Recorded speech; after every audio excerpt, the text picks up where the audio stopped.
A millionaire CEO saves two little girls from a terrifying car crash, but when he digs into who they really are, his entire world shatters. What he discovers will break your heart and change his life forever. Before we begin, tell me, where are you watching this from? And what time is it there right now? I love knowing where these stories are touching hearts around the world. It was a gloomy Wednesday evening in New York, the kind that draped the skyline in grey and made time feel heavy. The roads were slick with drizzle, and horns echoed in impatient bursts. Millionaire CEO Nathaniel Hayes sat in the back seat of his silent black SUV, exhausted from yet another ruthless board meeting where he'd fired 3 executives without blinking. But now, for once, he asked his driver to stop at the deli down the street, craving a coffee instead of company.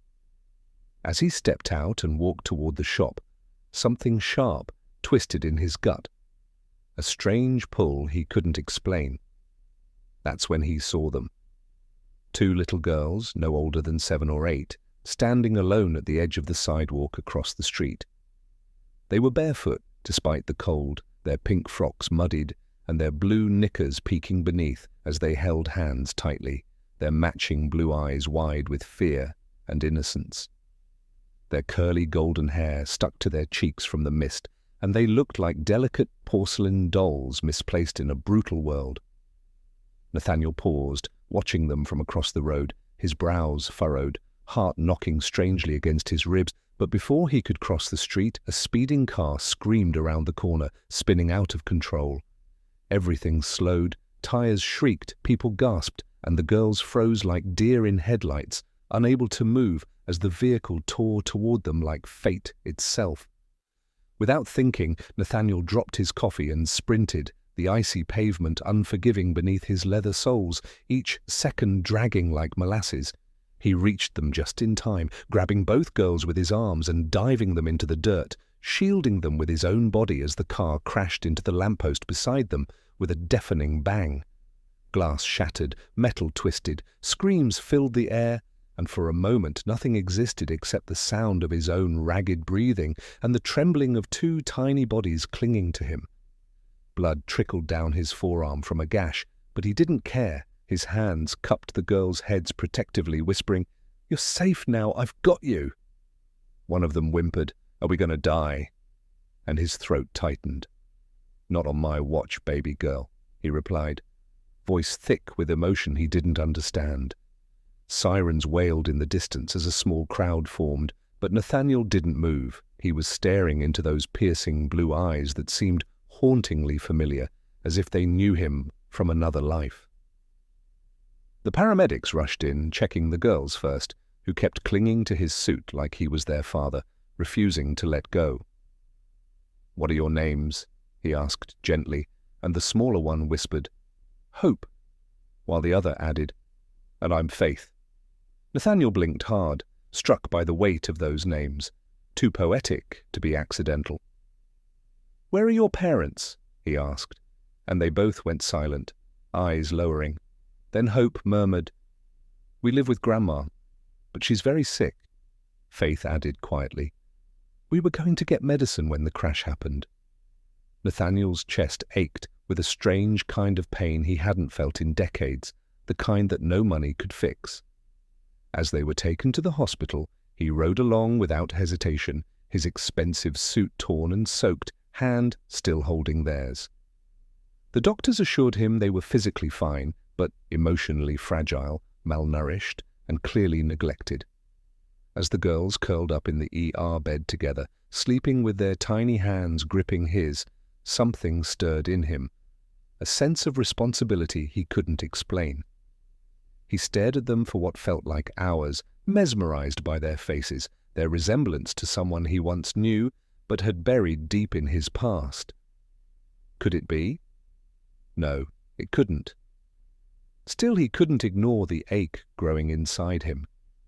Later that night, he called his assistant to dig into the girl's background, not out of curiosity, but because he couldn't sleep without knowing who they really were. Something told him this wasn't just a random act of fate. These girls weren't strangers. They were pieces of a story he had long forgotten, and what he was about to uncover would shatter everything he thought he knew about himself. The hospital lights flickered dimly above as Nathaniel stood alone in the sterile hallway, still dressed in his torn designer suit, his sleeves soaked with dried blood, and his mind spiraling through shadows of memories he thought he'd locked away forever. He hadn't even called anyone, not his board, not his assistant, not even the press team who'd panic over their CEO disappearing midweek. None of that mattered right now, not when two little girls were curled up in a room down the corridor, their breath steady and soft, yet heavy with a silent history. His assistant, Jordan, arrived breathless and confused, but quickly got to work tracking down records, and within the hour a file landed in Nathaniel's hands that made his fingers tremble. The girls, Faith and Hope Williams, were listed under a legal guardian named Eleanor Williams, an elderly woman with no income, living on the east side of Brooklyn in a rundown neighborhood Nathaniel had once driven through but never touched. But it wasn't the address that made him freeze, it was the emergency contact that had once been listed and then scratched out: Catherine Blake. The name was like a dagger through the fog of his soul, and suddenly he couldn't breathe. Catherine. The girl he had loved in college, the one who vanished one rainy night 15 years ago without explanation, without goodbye, taking his heart and half his soul with her. He had searched for her for years, only to be told she'd left the state, moved on, maybe even married, but he never stopped wondering why she left. Now, standing under flickering fluorescent lights, staring at two little girls with her last name scribbled faintly beside theirs, he began to realize the unbearable possibility. These weren't just any girls. They might be his. His knees weakened as he stepped into their room, heart thunderous, gaze locking onto the peaceful rise and fall of their chests, their matching curls sprawled across the pillow like golden waves. He sat down quietly, afraid to wake them, afraid to break whatever spell the universe had cast to bring them to him. He whispered to himself, "Catherine, what did you do?" The next morning, when the girls awoke, Nathaniel was still there, his eyes bloodshot from not sleeping, his soul torn between dread and longing. He smiled gently, offering them warm breakfast and a soft voice, but they looked at him with innocent confusion. "Why did you stay all night?" Faith asked, her eyes scanning him like she couldn't understand his kindness. "Because I needed to know you were safe," he said quietly. Hope tilted her head. "You talk like you know us." Nathaniel paused, swallowing the lump in his throat, then knelt beside them. "I think I might." The girls looked at each other, uncertain, but before they could respond, a nurse entered with a social worker behind her, clipboard in hand and tone too brisk for such fragile hearts. "The grandmother is very ill," she said without flinching. "She doesn't have long. We need to arrange for foster care immediately." The words struck Nathaniel like a hammer. These girls, his girls, would be thrown into the system unless someone stepped up. "They'll come with me," he said firmly. The room froze. The social worker blinked. "Sir, I don't think—" "I know," he interrupted. "I saved their lives and now I'm going to protect them." The girls looked up at him, and something in their expression shifted. Not fear, but the beginnings of trust, of hope in a man who felt strangely like home. But deep inside, Nathaniel knew this wasn't over. He had to see Catherine, had to know the truth. Was she alive? Did she keep them from him on purpose? Or was she a victim of something darker? That night, unable to rest, Nathaniel returned to his penthouse with the girls sleeping in the guest suite, and he pulled out the old box he hadn't touched in 15 years, photos of him and Catherine, her letters, the pressed daisy she gave him on their first date. As he held the faded picture of her laughing in a pink sundress beside a riverbank, he couldn't stop his tears. These girls, Faith and Hope, they had her eyes, his jawline, and that same laugh in the ambulance when they told him he looked like a grumpy superhero. The puzzle pieces were sliding into place, and every fit made his heart ache more. With dawn breaking through the curtains, Nathaniel picked up his phone, dialed the last address on the report, and said to himself, "Catherine, if you're alive, I'm coming." As the car weaved through the worn-down streets of Brooklyn, Nathaniel gripped the steering wheel tightly, even though he had a driver. He had insisted on taking the wheel this time, needing control of something in a world suddenly collapsing with forgotten truths. His heart pounded in sync with the beat of the windshield wipers as he approached the address he'd traced from the girl's emergency records, a crumbling two-story brick house sandwiched between abandoned buildings and memories that smelled of rain and regret. He parked silently, staring at the chipped white door for a long time, unable to move, his palms sweaty against the leather. This was it. After 15 years of burying her name, after countless nights wondering why she vanished, Catherine was on the other side of that door. Or her ghost was. He knocked once, twice. Then a cough sounded from inside, followed by a tired voice. "Coming?" The door creaked open slowly, revealing a frail woman wrapped in a patchwork shawl, skin pale, her breathing shallow and raspy. It wasn't Catherine, but her eyes were the same ocean grey he remembered, only sunken now, hollowed by years and illness. "Can I help you?" she asked. "Eleanor Williams?" he asked gently. She nodded, then stared harder. "You look familiar?" Nathaniel took a breath that shook. "I'm looking for Catherine Blake. Is she alive?" For a moment silence hung like a blade, then Eleanor's lips trembled. "She's here, but not for long." She opened the door wider, and Nathaniel stepped into a dim living room smelling of old blankets and sorrow. There, on a worn-out couch under a threadbare blanket, lay Catherine, so still he thought she was asleep. But her eyes slowly fluttered open, and when they met his, the world stilled. "Nathaniel," she breathed, and the years collapsed in that single word. "It's really you." His knees buckled and he knelt beside her, stunned at how illness had drained the light from her once radiant face. But in that moment all he could see was the girl he had once loved so fiercely it had scared them both. "Why, Catherine?" His voice cracked. "Why did you leave me without a word? Why didn't you tell me about them, about our daughters?" She closed her eyes, tears leaking from the corners. "Because I was scared." Her voice was a whisper, brittle like cracked glass. "You had your dreams, your empire. I was just a waitress with nothing but a baby and a broken heart. I found out after you left for your corporate internship.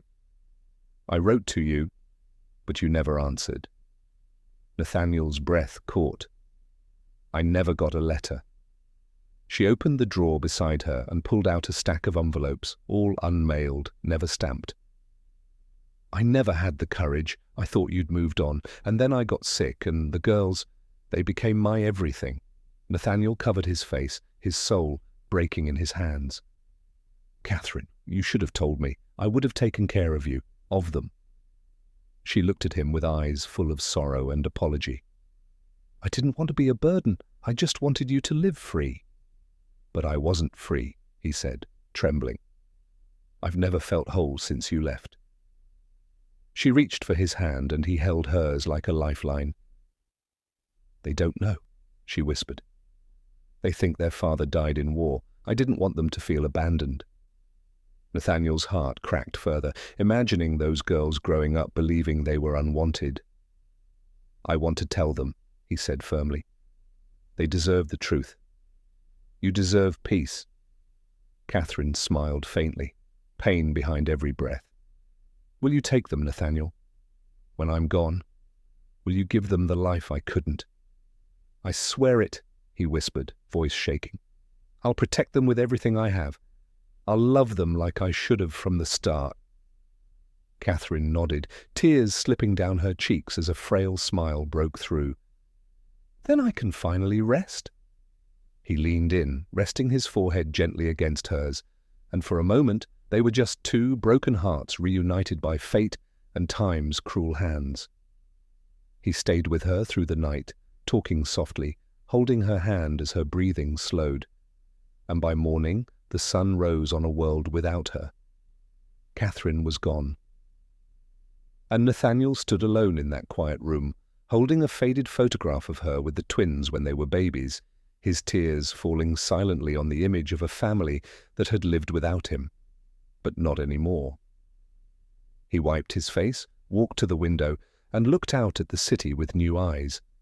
He wasn't just a CEO anymore, he was a father now, and he was about to face the most emotional moment of his life, telling his daughters who he really was. The silence inside Nathaniel's penthouse was a different kind of quiet now, not the cold, calculated stillness of a man who lived alone in glass and steel, but the aching quiet of grief hiding behind expensive walls. The girls were in the guest bedroom, curled up on the same bed, their pink frocks replaced by warm pajamas his assistant had rushed over the night before, and their favorite stuffed animals, worn and patched, clutched tight in their arms. Nathaniel stood in the hallway, staring at the closed door, a letter from the hospital trembling in his hand, confirming Catherine's passing just hours ago. His heart was heavy, as though it had swallowed a stone. He took a breath, wiped his face with his sleeve, and gently knocked before opening the door. The girls sat up instantly, wide-eyed, sensing something had changed. "Where's Grandma?" Faith asked, her voice small, already dreading the answer. Nathaniel sat on the edge of the bed and reached for their hands, gently wrapping his fingers around theirs.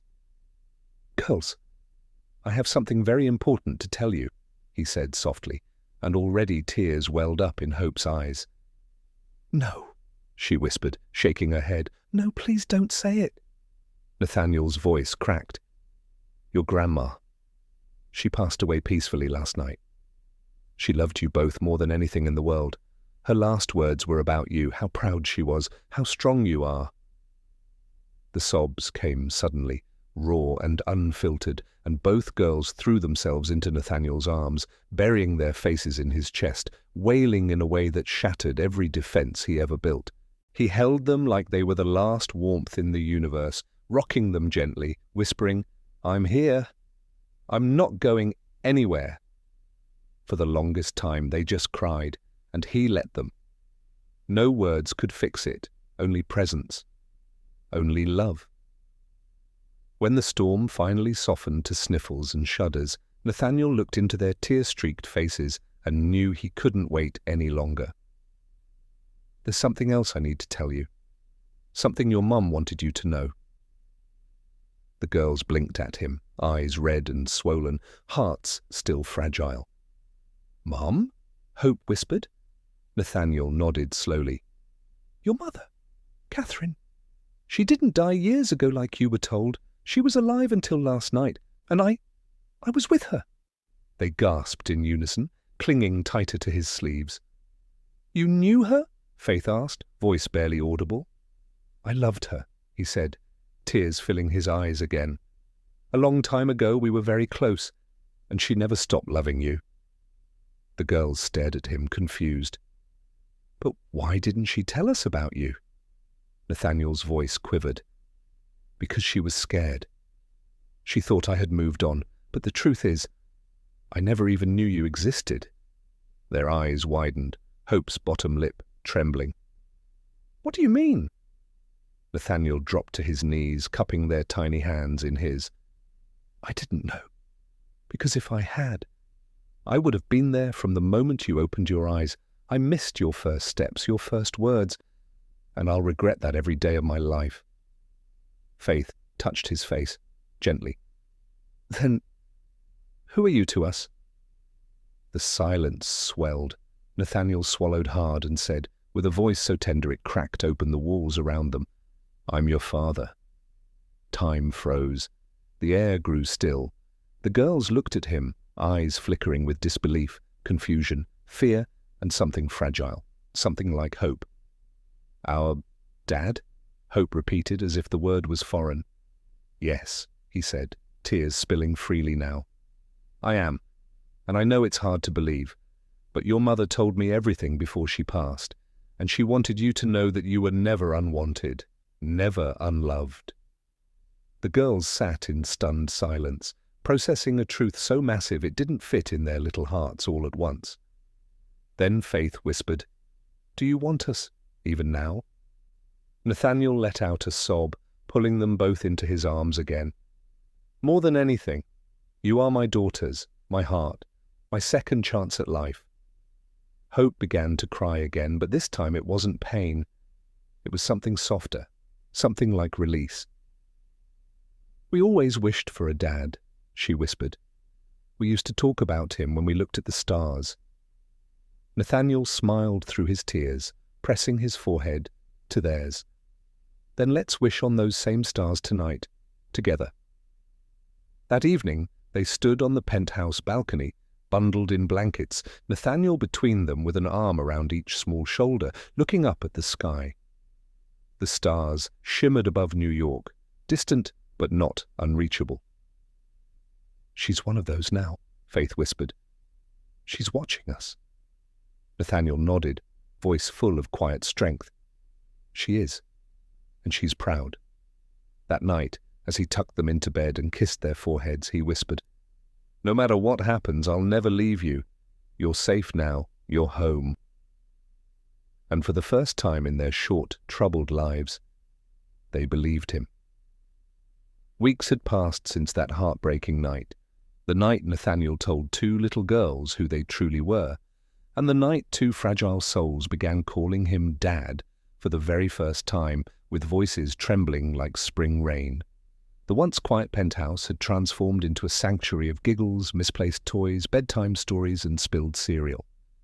Gone were the cold echoes of success and sterile silence. Now, walls that had only known power meetings and profit graphs heard lullabies, soft weeping in the dark, and prayers whispered from tiny lips before sleep.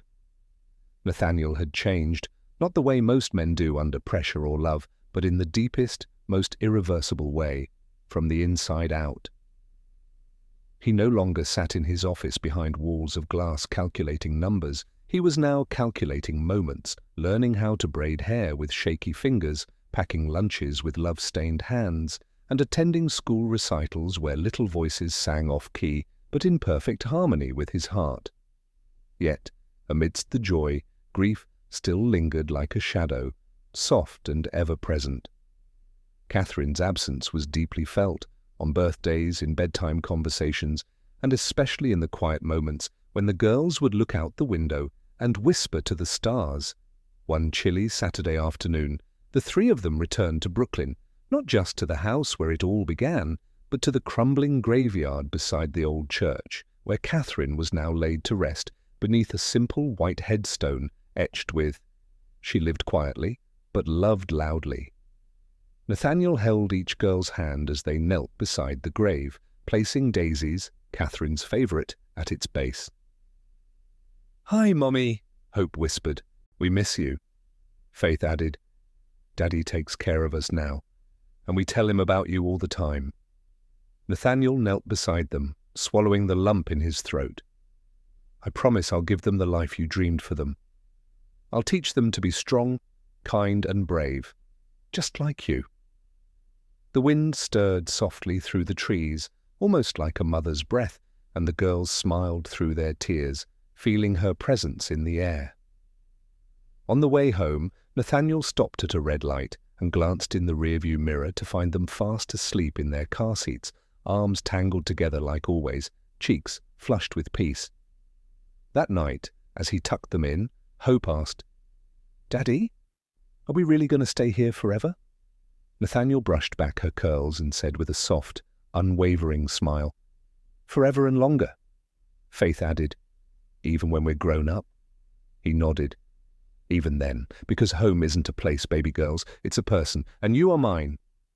Days turned into seasons, and soon the media caught wind of the story, how a billionaire CEO had rescued two girls and adopted them after learning they were his daughters. Reporters begged for interviews, tabloids ran headlines like "Cold CEO turns Father of the Year," and from stocks to sippy cups, the man who chose love over legacy. But Nathaniel didn't care about the world's applause. He only cared about being there every morning when sleepy voices said, "Good morning, Daddy," and every night when soft whispers called, "I love you." Then one day, at a charity gala hosted in Catherine's honour, where Nathaniel launched a foundation to support single mothers and abandoned children, he stood before hundreds in a perfectly tailored suit, but with eyes that now radiated warmth, not wealth. "I built empires," he told the crowd, voice full of passion. "But I never truly lived until I found two little girls walking the edge of tragedy. I didn't just save them, they saved me." Faith and Hope stood beside him on the stage, holding his hands tightly, their matching curls glowing beneath the lights. The crowd was silent, tears shining in many eyes, and for once, Nathaniel Hayes, the man who once measured life in millions, measured it in moments of love, sacrifice, and redemption.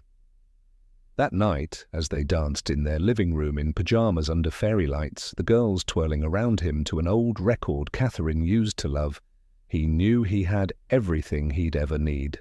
No boardroom, no bank balance, no legacy could ever compare. He looked down at their bright, laughing faces and whispered more to himself than them. "You're not just my daughters. You're my miracle." And as snow began to fall gently outside their window, blanketing the world in white, the warmth inside their home glowed brighter than ever, a home that had risen from grief, stitched together with truth, and sealed forever with love.